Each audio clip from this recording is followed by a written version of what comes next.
नमस्कार, स्वागत है आप सभी का हमारे YouTube चैनल में। आज अपने इस वीडियो में मैं आप सभी को कार्तिक मास के महात्म्य का 25वां अध्याय सुनाने जा रही हूँ। धर्मदत्त ने कहा कि तीर्थ में दान और व्रत आदि सत्कर्म करने से मनुष्य के पाप नष्ट हो जाते हैं, परंतु तू तो प्रेत के शरीर में है, अतः उन कर्मों को करने की अधिकारिणी नहीं है। इसलिए मैंने जन्म से लेकर अब तक जो भी कार्तिक का व्रत किया है उसके पुण्य का आधा भाग मैं तुझे देता हूँ, तू उसी से सद्गति को प्राप्त हो जा।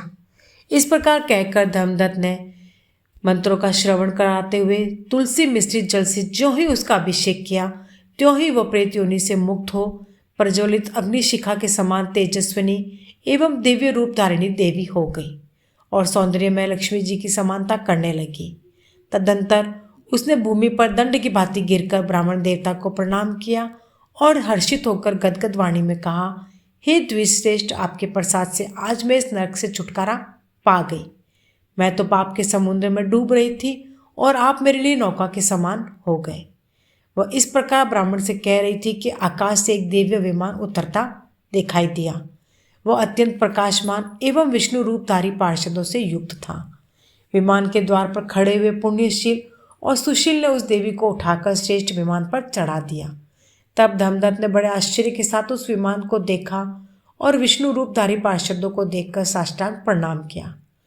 पुण्यशील और सुशील ने प्रणाम करने वाले ब्राह्मण को उठाया और उसकी सराहना करते हुए कहा, हे द्विश्रेष्ठ, तुम्हें साधुवाद है, क्योंकि तुम सदैव भगवान विष्णु के भजन में तत्पर रहते हो, दीनों पर दया करते हो, सर्वज्ञ हो तथा भगवान विष्णु के व्रत का पालन करते हो।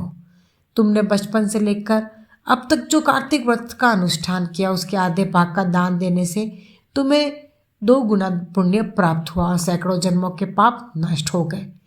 अब यह वैकुंठ धाम में ले जाई जा रही है। तुम भी इस जन्म के अंत में अपनी दोनों स्त्रियों के साथ भगवान विष्णु के वैकुंठ धाम में जाओगे और मुक्ति प्राप्त करोगे। धर्मदत्त, जिन्होंने तुम्हारे समान भक्तिपूर्वक भगवान विष्णु की आराधना की है वे धन्य और कृतकृत्य हैं। इस संसार में उन्हीं का जन्म सफल है। भली भांति आराधना करने पर भगवान विष्णु देहधारी प्राणियों को क्या नहीं देते हैं। उन्होंने ही उत्तानपाद के पुत्र को पूर्व काल में ध्रुव पद पर स्थापित किया था। उनके नामों का स्मरण करने मात्र से समस्त जीव सदागति को प्राप्त होते हैं। पूर्व काल में ग्रहग्रस्त गजराज उन्हीं के नामों का स्मरण करने से मुक्त हुआ था। तुमने जन्म से लेकर जो भगवान विष्णु को संतुष्ट करने वाले कार्तिक व्रत का अनुष्ठान किया है उससे बढ़कर ना यज्ञ है, ना दान है और ना ही तीर्थ है। विप्रवर, तुम धन्य हो, क्योंकि तुमने जगत गुरु भगवान विष्णु को प्रसन्न करने वाला कार्तिक का व्रत किया है, जिसके आधे भाग के फल को पाकर यह स्त्री हमारे साथ भगवान लोक में जा रही है।